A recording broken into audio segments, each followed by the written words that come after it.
You are watching Access LaPorte County, Channel 97. Coming up next is the November 9th meeting of the LaPorte County Sheriff's Merit Commission. You can find more information for this meeting at www.accessleportecounty.org. Good morning, everyone. I'd like to welcome you to the November 9th, 2022 meeting of LaPorte County Sheriff's Department Merit Board.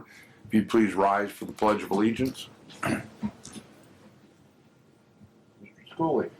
Pledge allegiance to the flag of the United States of America and to the republic for which it stands, one nation, under God, indivisible, with liberty and justice for all.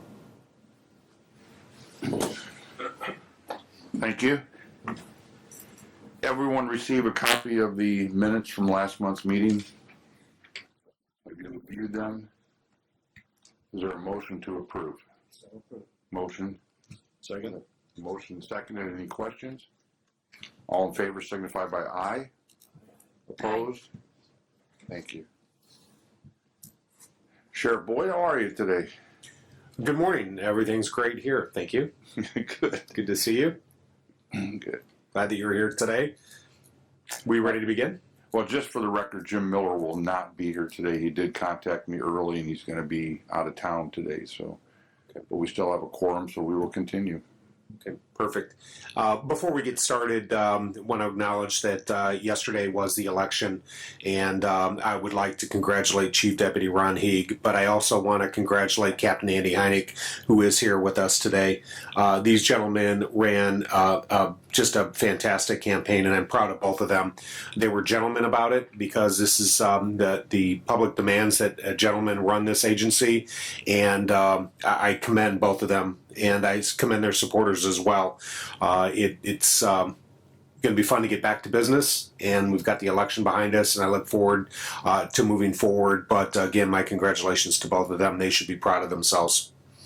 The first item on our agenda is our calls for service, which have decreased 2% from September to October. In September, we responded to 2,008 calls for service, while in October, we responded to 1,962. This isn't atypical. It's this time of year that we see a slight slowdown in our calls for service. The number of motor vehicle crashes increased from 79 last month to 113 in October, which was a 43% increase. You'll see the number of traffic stops decreased during that time period by 11%. Number of citations that were issued also decreased by 11%. One number that is typical for this time of year, it's rather astounding, is the number of car-deer crashes is beginning to increase rapidly, up 124%.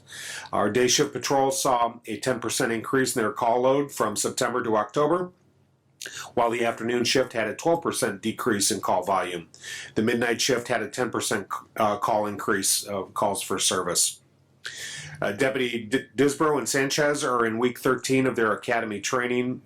Each of them are reporting that they're doing well and they're learning a lot.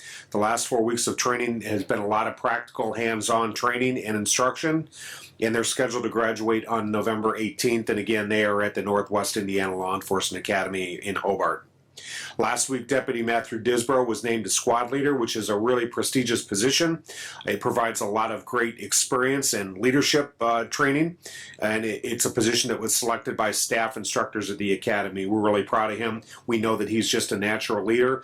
A lot of that is the fact that he's a third-generation police officer, but also because of his United States Coast Guard training that he had prior to taking this job. We're lucky to have him, certainly. Next item is the fact that Deputies Velasquez and Buford began their first week of training at the South Bend Regional Training Academy on Monday, October 1st, so a week ago. The week prior to their report date, they both attended mandatory physical assessment at the South Bend Police Department, as it's a prerequisite in order to get into the academy, and they were assessed and tested on Indiana Law Enforcement Training Board entrance standards, and both passed without any issue whatsoever. Captain Allen and I were invited to the South Bend Police by the South Bend Police Administration last week on the first day that they reported to address the new recruits as they began training. St. Joseph County Sheriff Bill Redmond, South Bend Chief Scott Ruskowski, and Assistant Chief Dan Skibbins, Captain Allen and I both addressed the recruits, and we had an hour-long question and answer period with them. We thought that that went really well. We were honored to be included with that first component of academy training. Looks like they have a really good program over there. I'm impressed with what they have in store, their curriculum, and their scheduling as well. Sheriff, outside of St. Joe County and South Bend PD, were we the only other outside agency? No, Elkhart Police Department has recruits in that academy as well. Thank you. Yes. Tim Short is here, although it's not on the agenda. We want to make sure that he can get back to his duty post. He's here to talk this morning about Toys for Tots.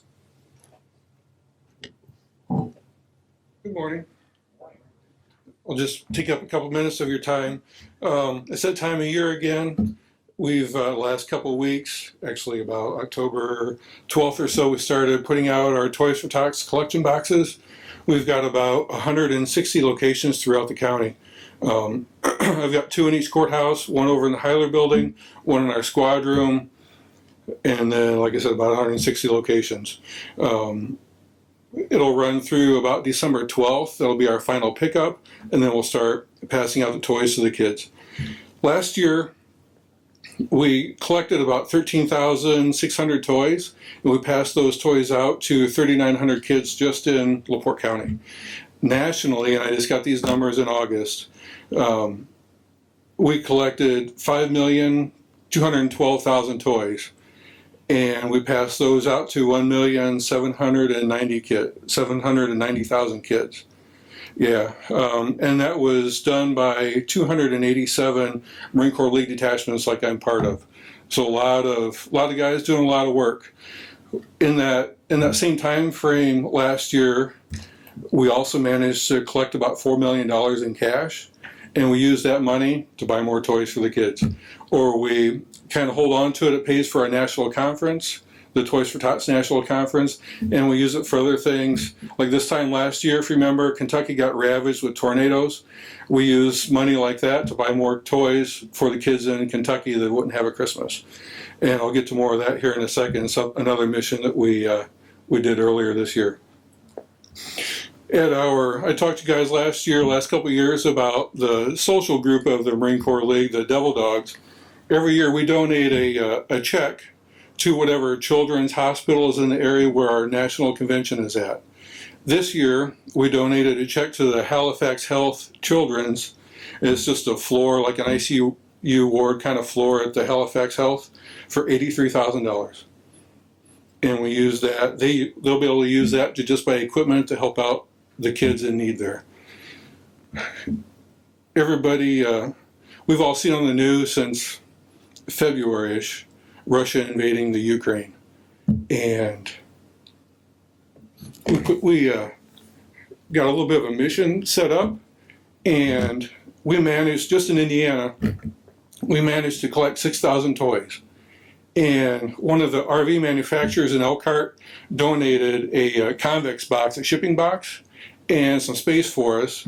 We packed that thing full of toys, and it's rough to find toys that go to Europe. They're on a different kind of power source, and toys have to be able to make it through customs. So like stuffed animals is kind of a no-no. State Department told us that nothing that is warlike that might traumatize kids can be sent over there. So it was a little rough, and it took all of us in Indiana a while to collect 6,000 toys, but we did it. And we got it packaged up in July. 2 of my friends from Elkhart flew to Estonia, where all the Ukrainian kids are at, sleeping in churches and schools and wherever else. And compliments of the Marine Corps helped pay some of the bill. And 2 of my friends, Brad and Chris, went there. They spent the month of October going from church to church, little town to little town, refugee houses to refugees, passing out these toys to the Ukrainian kids so they would have some kind of Christmas. That's all I have to say. If you can donate.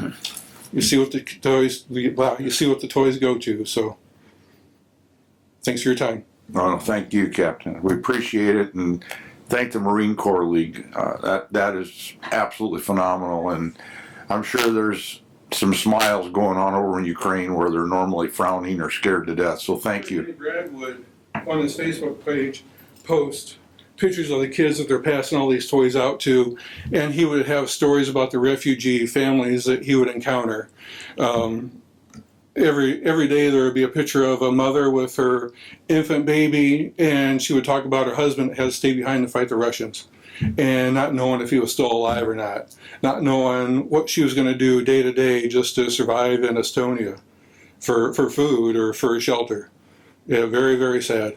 Well, thank you again. Really appreciate the passion that you bring to that, Tim. It does our heart good every year when we see the boxes in our squad room or in the complex, especially in the squad room when right around Thanksgiving time it's overflowing and the gifts are all over the floor because there's not enough room in the box. Our agency is very, very generous, but you help to bring that out in everybody. We're going to see just how generous we are a little bit later in the meeting. I have a couple of letters to read, but thank you again. On Monday, October 24th, the County Council approved the 2023 budget, and by doing so, they ensured that the projected raises for merit, jail, and courthouse security employees were confirmed and they were validated. In addition, our civilian staff will receive a 10% increase, and the Council is still considering a raise for our 4 emergency vehicle technicians. Those raises have been approved by the county's personnel committee, and the council is awaiting the result of the Irwin Wagner Shealy salary review and recommendation before they act. We don't know if they'll act on that in November. It doesn't sound like that study from Wagner Irwin Shealy will be done until December, but they probably will have to have a special meeting, but we've got our fingers crossed. We know the recommendation that the personnel committee had made, and we're hopeful that they're able to go through with that. Speaking of the mechanics, although we need 11 new vehicles for our vehicle fleet rotation, and they've been ordered, they're not in yet, and we've not been notified by Ford Motor Company that they've begun to build them yet. We've ordered 9 Explorers and 2 pickup trucks. Because the November council meeting is the last scheduled meeting for 2022, we needed to have funding in place should the vehicles arrive prior to late January when the next council meeting takes place. Therefore, the equipment for these vehicles also needs to be ordered and in place when the new vehicles arrive so they can be quickly equipped and put into service. In June, the County Council had voted to support ordering the vehicles and related equipment and directed us to return for funding once they were ordered. We returned to the Council on October 24th and requested an appropriation not to exceed $540,000 for the vehicles and equipment. And while we wait for these new vehicles, our fleet continues to age and in need of more maintenance, so they're really starting to nickel and dime us to death. And once our new vehicles arrive, we'll rotate the vehicles out that had been approved for trade, strip them, and work with the Commissioner's office to auction them. So now that our funding is in place, if those vehicles do happen to arrive before late January when the next council meeting would be, the funding is there so we can pay for them and we don't run the risk of losing them to another agency that desperately needs them. You've heard us talk about the window for ordering these vehicles was about 12 hours, and there were a lot of agencies nationwide that weren't able to get their orders in that 12-hour window, so they're out of luck. And so these vehicles, these police vehicles, are a hot commodity for law enforcement and emergency services. And we're really lucky that Bob Parks, for one, and the dealership that we're working with was able to recognize that window had opened and it was closing quickly and get the order in for us. So we're good for new vehicles. The question obviously is when will they arrive? The annual Boat for the Heart 5K and 10K races were held on Saturday, October 29th in Washington Park.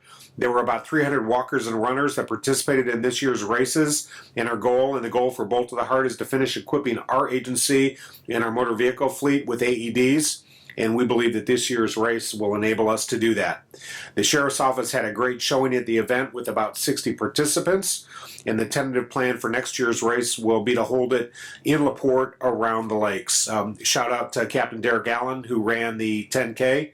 Where is Captain Allen? Oh, there he is. I couldn't see you behind the podium. Nice work on the 10K. You did that without any issues. You didn't even look like you were out of breath. You looked at the finish line like I would have looked like if I'd driven it. So, well done. Operation Trick or Treat Sex Offender Compliance Check was conducted on October 27th. 121 sexually violent predators and offenders against children were checked to ensure that they were living and working where they're registered. It also put them on notice not to participate in Trick or Treat. One previously charged non-compliant offender was located during the sweep and he was arrested and he remains in jail today. In all, each targeted offender was located and found to be compliant. It's the first time in 8 years that all of the offenders that we checked were found to be where they're registered as living and compliant. We were pleased with that. Thank you to the Sex and Violent Offender Registry Coordinator Lisa Harlow for organizing and identifying each offender. She put a lot of work into this, organizing this, identifying the offenders, putting packets together for the various teams. And the following agencies participated in this year's compliance sweep: LaPorte County Sheriff's Office, LaPorte, Michigan City, Kingsford Heights Police Departments, Michigan City Fast Unit, LaPorte County Drug Task Force, Indiana State Police, Indiana Department of Corrections Patrol Agents, United States Marshal Service, and the LaPorte County Adult Probation. This is a very popular event that we have. Our sex offender registry the week prior to the trick or treat taking place in LaPorte County has tens of thousands of hits, and that's because families go there to identify sex offenders, use the mapping tools that are there so they can map out their family's trick or treat plans and make sure that they don't go to the offenders that are listed on that. We also have really positive feedback on social media about this, and I want to point out, because we did have a couple of comments on social media where people said this was great, but you need to do it more than just once a year. We do. We do it every week, 5 days a week. We're out checking offenders and making sure that they're compliant. Our process servers are responsible for that. They do close to, if not over, 1,000 checks a year, not including the number of checks that we did on Halloween.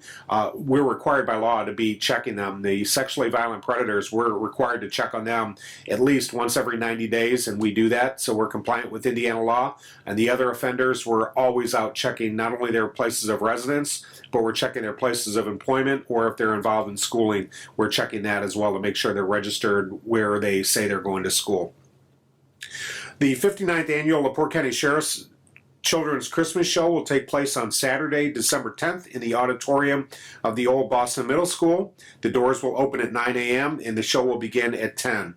We're hoping to have a very nice turnout of children and families who may be in need, and this is a great event that goes back to Sheriff Roger Nickel. He was the founder of this, and he would be very proud today to know that it's our 59th year and it's as strong as it's ever been. And not only do we provide a lot of gifts for kids who are in need, but also candy and a chance to sit on Santa's lap and get a picture with Santa and Mrs. Claus, but excess proceeds go to the Neil Thompson Memorial Scholarship Fund as well. So it helps to keep Neil Thompson's memory alive and helping to support young people as they go off to college. This morning we have a presentation by Detective Jacob Coach concerning the LaPorte County Sheriff's Office drone program. So Detective Coach, if you can come forward please and talk about your successes and some of your technology.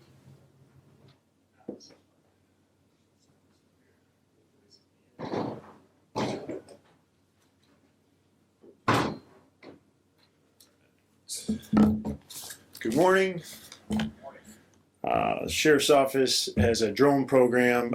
Mike Raymer kind of started flying the drones for the Sheriff's Office a few years before he retired. Sheriff's Office bought one back then and another one was donated.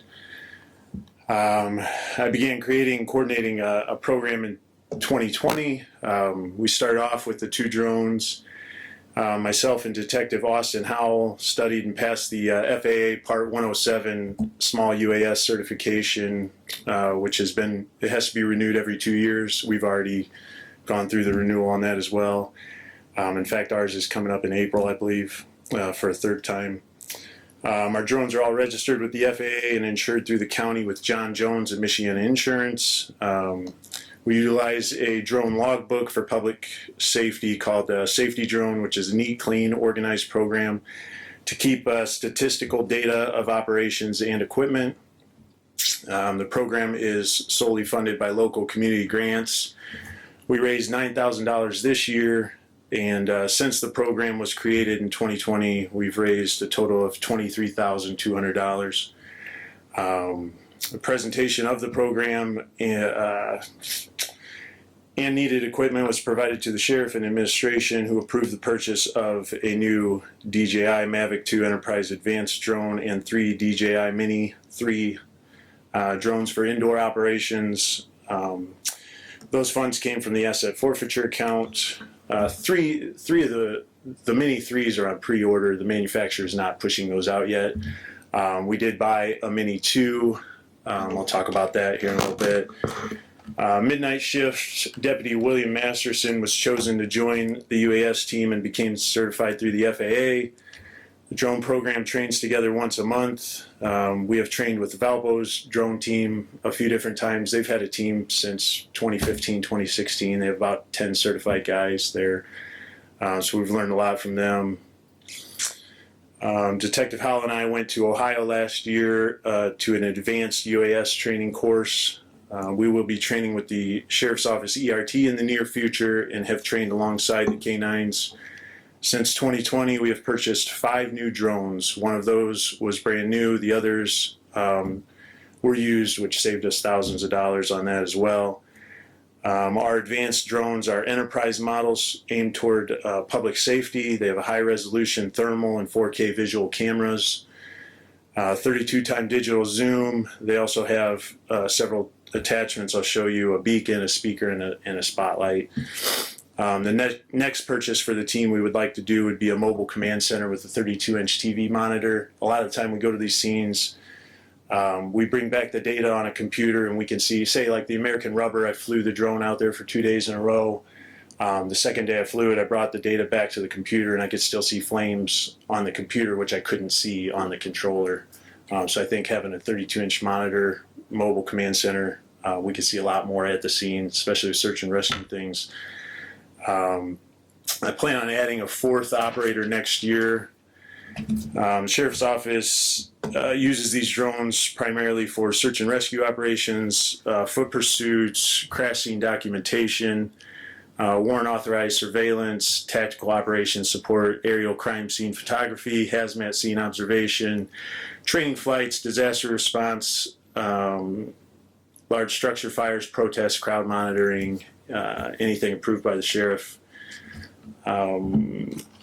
I've spoken with Michigan City Police Department, several people there. They're trying to get some drones. LaPorte City has a drone, and just last week, I think it was, Dalton Flukoff called me. He is now certified. I emailed him and Matt Dragmeister several documents and things to help get them started as well. And let me just go over some of these drones that we have here.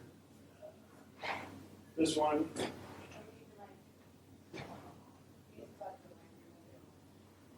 Scott, can you hold a mic for him?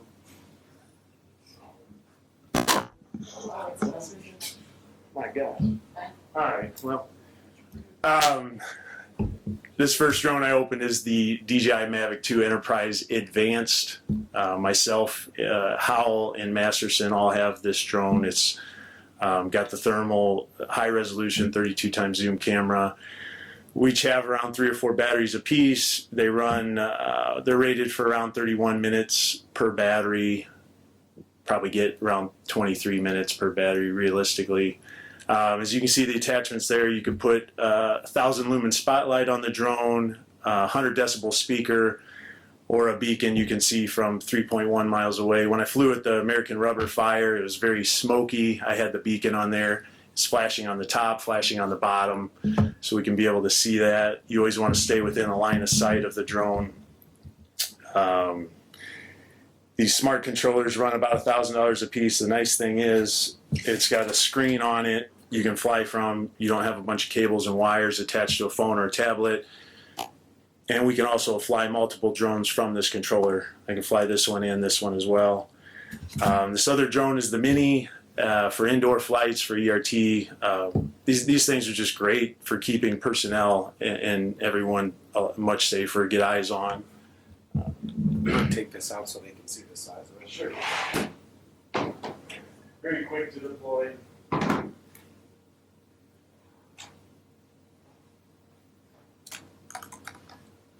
Just unfolds just like that. Pull the cover off the camera, throw the battery in it, and we put some LED lights on the arms as well. When we went to that advanced training in Ohio, a gentleman has a company, Firehouse Technology, and they're quite bright. I'm not going to turn them on and blind you, but they are red and blue lights. And so this is the main advanced one. They have their limitations like anything else. Wind, they do pretty well. They're rated for around 24 mile an hour winds. We have an app on our phone that gives us the temperature and windage at different altitudes. So we know, okay, this app shows we're good to fly at 100 feet, but maybe at 300 feet, it's a little too much for the drone to withstand. We do everything quite safely. We're along with FAA guidelines and regulations. Trying to think of what else I wanted to say about the app. What do I do with that cover? Sit right there. Like I said, this new Mini, I wanted to get one so we could do some training through the winter months. It's hard with the weather to train outside. The 3 Mini 3s, the upgraded versions, are on pre-order. This is what Detective Howell and I flew in Ohio. It's a Mini 2. The main upgrade from the 2 to the 3 is the 3 actually has a feature where it will lock in on a person. Say you're in a house and they run out the back door, it will autonomously follow that person. You don't even have to control it. Same thing with the crash scenes. There's autonomous features where it will map out a crash scene. We have a good working relationship with Indiana Justice Transportation. What's it called? Boswell? Criminal Justice with Purdue. We could send the images down to them. 2-day turnaround. They'll give us a 3D rendering of the crash scene. We recently got the last grant of the year that we applied for just a few days ago. I just gave it to Connie today. It was for $5,000 from Norfolk Southern. As a little celebratory thing, after getting that grant, I flew this drone through the sheriff's office. It was 9 o'clock at night. There wasn't hardly anyone here. We went around through the administrative offices, down the stairwell, through the fitness center, around through the detective bureau, and it works great. So... But that's the program where we're at and where we kind of foresee the future.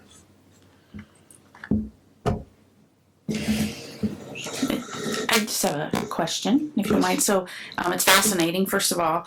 And before you mentioned the check that just came in, I was going to ask you if you have a funding source for the 32-inch mobile command center. We don't. We're getting close with that check. We're getting close to what that costs. It's around $6,300. We have one picked out through Truck Vault. It has a few drawers that pull out. It has a table, and then the 32-inch monitor flips up. Okay. Very good. Thanks. You're welcome. Is that then to be this mobile command? Is that including obviously not the vehicles? So what's the? I mean, is that something you can put? The one we had picked out for that price would fit into Ford Explorer. Okay. The back of a Ford Explorer. All right. Thank you very much. For your time. Here's someone else who's passionate about what he does. Detective Coach loves the drone program. We love what he's done with it. He's expanded it from just a single operator to what it is today, where we've got drones on the individual shifts. A number of applications that he described. One of our success stories, and while it may not be law enforcement related, is this summer we had a farmer that reached out to us and had lost a calf in a field. And to him, that's a substantial investment. And midnight shift drone operator working the area where the calf was lost, took his drone out, and through the heat signature of the calf, even though it couldn't be seen from the roadway or by foot, was able to locate the calf in the field, and the farmer was able to be directed right to it. He was able to retrieve it and get it back in with its mother. And so for him, that would have been quite a loss economically. And so, we came to his rescue, but it could be lost. It could be used for lost children, or maybe somebody that has Alzheimer's or dementia who has wandered away from home. There are just a number of applications. This really, I don't want to say it takes the place of a helicopter, but it can do just about everything a helicopter does, but a lot less. When you talk about $1,000 an hour just for fuel for a helicopter, not to mention the insurance, the cost of parts, and having a full-time mechanic that's readily available. It's amazing, and Detective Coach has just done a great job with this. I'm really proud of him. Not only is he an operator and he's expanded the program, but as he said, he takes upon himself to research and find these grants and bring this money here to LaPorte County, so it's not costing the taxpayers any money. Nice job, Jake. November 11th is Veterans Day, as we all know, and on behalf of the entire administration and the department, we want to thank the following deputies who are military veterans for their service to our country and for their sacrifices. Just so you know, about 14% of our staff are veterans, and we're really proud of them. A number of them are still active, whether it be in the reserves or the Guard as well. So from the United States Air Force, Sergeant Brett Swanson, Deputy Ken Etchinson, Detective Gabriel Struess, and Detective Jacob Coach. Veterans of the United States Army include Major Patrick Cicero, Captain Andrew Heineck, Deputy Corey Chavez, Sergeant Keith Wilson, Deputy Alex Pishker, Sergeant Gary Ulrich, Corporal Dallas Hutz, Deputy Ryan Hawkins, Deputy Austin Levine, Deputy Andrew Sands, Deputy Jacob Serlak, Deputy Jonathan Roby, Deputy Kaz Billings, and Sergeant Jamie Aguia. From the United States Navy, Deputy Heath Hafferkamp and Deputy Earl Wilson. From the United States Marine Corps, Deputy Tim Short, Deputy Keith Walls, Deputy David Francis, Deputy Ryan Jones, Deputy Matthew Watson, Deputy Sarah Harmon, and Deputy Maverick Long. And no, that's not his call sign. From the United States Coast Guard, Deputy Matthew Disbrow. We're really proud of them. Thank you for your service to our country. Two recent incidents of our deputies coming to the aid of others in need. In both of these cases, these incidents were brought to attention by the administration, by their coworkers or colleagues. Both cases result in emails or letters of commendation. The first is a commendation for Deputy Jonathan Samuelson. This was an email that I had sent to Deputy Samuelson on November 1st after I learned about a matter that he was involved in. Deputy Samuelson, I recently learned about a matter you were involved in on Saturday, October 29th, in which you provided for a family in need. I subsequently researched the incident and learned that on October 29th, Deputy Wade Wallace observed a reported stolen vehicle traveling west along State Road 2 in Wills Township. You and Deputy Wallace conducted a traffic stop and arrested the driver for vehicle theft and notified the registered owner that the vehicle had been recovered. Unfortunately, the two child restraint seats that had been in the vehicle prior to the theft were now missing. When you learned that the owner of the vehicle had fallen on difficult financial times, you took it upon yourself to attempt to find replacement seats so that the family's children would be safe when riding in the car. I understood that you located a car seat from a friend who had a car seat but was no longer using it. When you were unable to find a second restraint seat, you personally purchased a car seat for the family using your own funds. Both seats were then provided to the family. Your actions did not go unnoticed or unappreciated, and I could not be more proud of you for you and your actions. I have been told that a very few people know about your act of kindness and generosity, and as humble as you are, I know that you would never draw attention to yourself. Your actions deserve to be recognized, and I would like to personally thank you and commend you for this empathetic act. Acts of kindness like you demonstrated on October 29th serve as a positive light on our profession and have improved the life of this family who'd fallen victim to a crime. Thank you for being attentive to others who are in need and so willing to help. This email will be read at the next Merit Commission meeting and placed in your permanent personnel file. In addition, it will be forwarded to the Merit Commission with a recommendation that you be considered for their Beyond the Expected Award. Respectfully, Sheriff John Boyd. The next is a commendation for Deputy Josh Smith. Deputy Smith, I recently learned that October 21st, 2022, you were traveling north over the overpass in LaPorte when you observed a disabled vehicle in the north end of the bridge and a female standing near the center median barrier. I understand that you stopped to see if the female needed assistance when you learned that she had inadvertently lost a $100 bill that had blown out of her window while she was driving and she was attempting to find it. During the course of your conversation, you learned that the money that she had lost was for her rent, and she had several simultaneous financial issues that she would not be able to completely pay for, and she would not be able to meet her rent that was due. You assisted her for about 25 minutes, but you were both unable to locate her lost money. Due to a call for service, you had to leave the area, but had ascertained that she worked at the McDonald's restaurant on Pine Lake Avenue.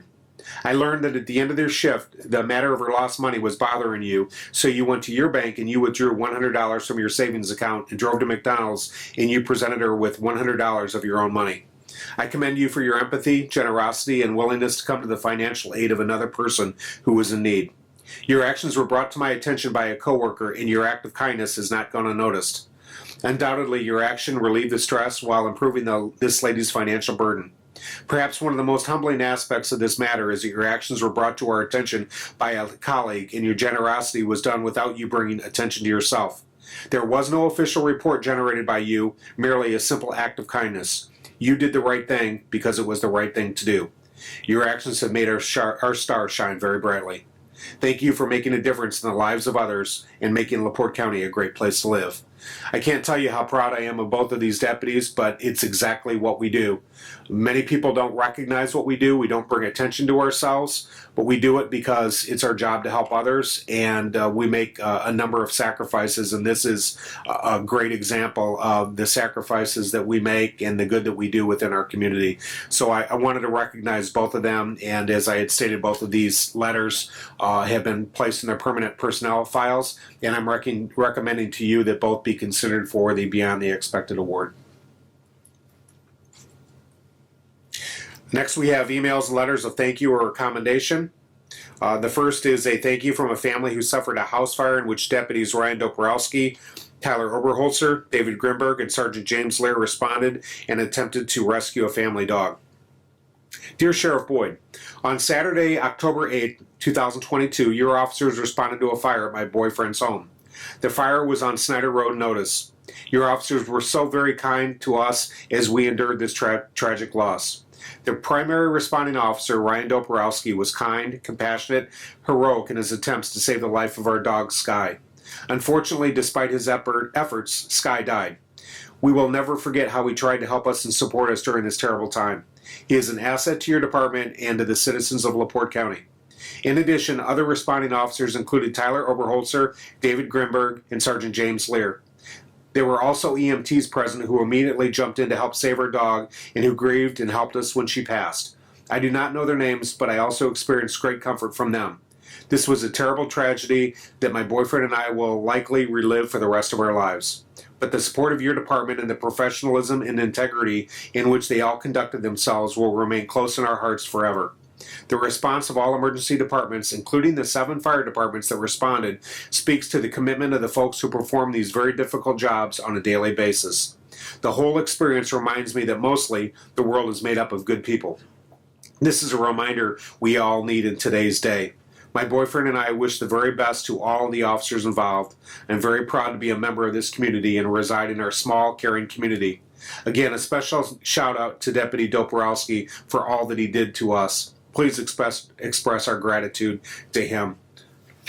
I did pass this along to the deputies, specifically Deputy Doporowski and his supervisors. And this was the email that I sent not only to him, but Deputy Oberholzer, Grimberg, and Sergeant Lear. Please see the very nice complimentary email that I received this morning from the residents of a home that burned in Otis this weekend. You will see my response to them in the fact that I acknowledged receipt of it. I'm very pleased but not surprised to receive this and cannot begin to tell you how proud I am of you and your actions. You have impressed these folks enough that during their time of grieving, they took a moment to write this and send this email.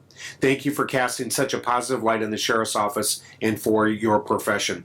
This email will be read at the next Merit Commission meeting and placed in your permanent personnel file. I also CC'd EMS Director Andrew McGuire because his EMTs were noted in this as well. Again, just a heroic act, and it was recognized by citizens. As I received their email the following weekend, several days after the fire, and their home was a total loss, the fact that they took the time to send this email just demonstrates how moved they were by our deputies' actions. That perhaps is one of the most impressive things. We also have a letter of commendation that was written by Deputy Austin Epple for Deputy Margarita Velasquez for her willingness and invaluable assistance in translating for a Hispanic family. Good afternoon, Sheriff. I'm writing to you today to inform you that on October 27th at approximately 10:46 a.m., I was made aware of a student at LaPorte High School that was possibly under the influence of alcohol. As I began speaking with the student, it was very apparent that she was under the influence and provided a portable blood sample of 0.129%. The student was also under the influence of marijuana, and a THC pen was located on her person. This student was taken to LaPorte Hospital. However, during the school process of notifying the parent, it was discovered that the student's mother did not speak English.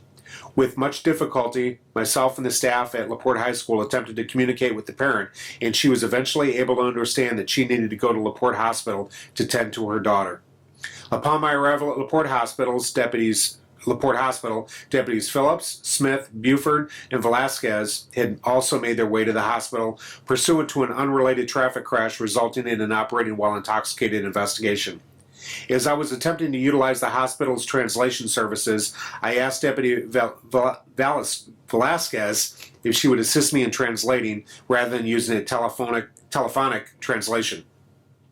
Deputy Velasquez demonstrated consummate professionalism, accepted the task without hesitation, and remained with me, translating every ounce of information from myself to the parent, and vice versa. She also acted as a translator for the doctor as well, and was able to relay the care information from the doctor to the mother. The student and the mother were both extremely emotional, and Deputy Velasquez showed an exceptional amount of empathy, and without her assistance, this task would have taken considerably more time to complete.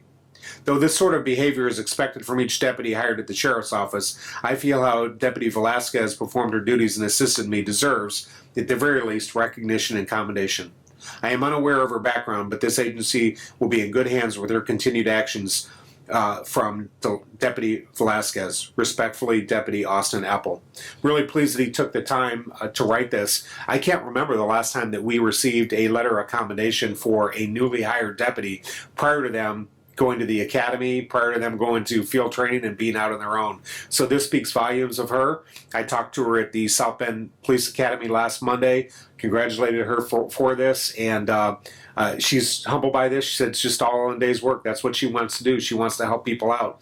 So she brought, she and Deputy Buford, as all our new hires, bring a number of skill sets. And certainly this one of the skill sets that she brings was able to help within a few days of her initiation of her employment. So we're really pleased and we're really proud of her. That also will be entered into her personal file.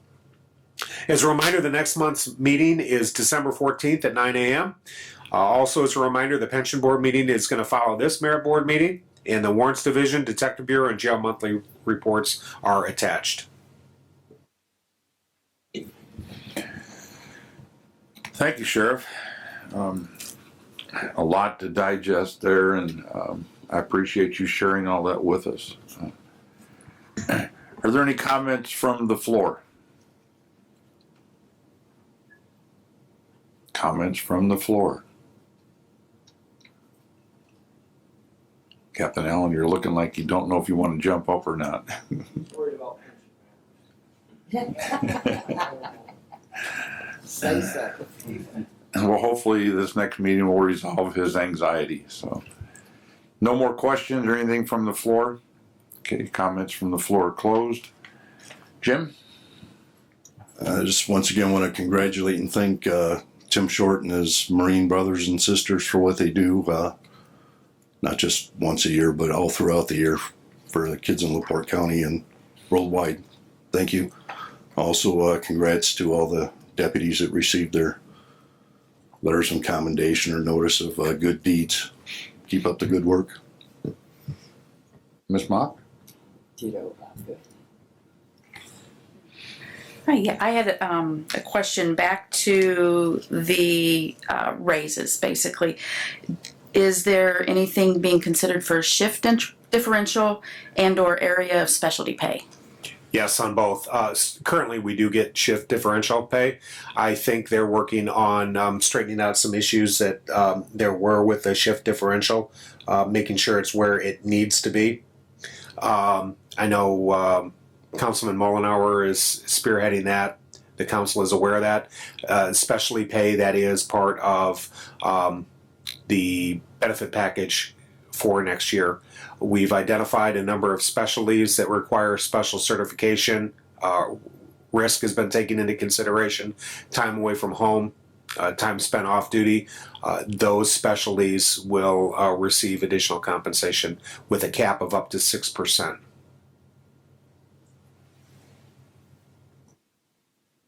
That's it? Wow, thank you. Again, Sheriff, I can't thank you enough for sharing some of the beyond the expected, as we put it, and then you put it. I appreciate your getting that to us for our consideration for this upcoming distribution of those awards. We look forward to having to make. It's going to be a tough decision, but it's very, very worthwhile candidates. Just also, I want to echo what you started out the meeting with, and that is to congratulate Chief Heeg on becoming the sheriff-elect, and also Captain Heineck. It was an incredible, I've been around politics for quite a while, and it's probably one of the most professionally run campaigns by both of them, and they are both to be commended. I wish they could write a book and pass it on to some of the other candidates, and so that they can put some stability back into what politics should be and not all that it's not. So, matter of fact, I don't think I've seen an election as quiet and civil as that one since probably the sheriff's election in 2018. So, you catch that? You're good. Okay. With that, I have nothing else other than to say I'm glad that one team is 6-3 and the other one's 5-4. And with that, I'll take a motion to adjourn. So moved. Have a motion to have a second. Second. Motion second. All in favor? Aye. Opposed? Motion adjourned at 9:50. Thank you.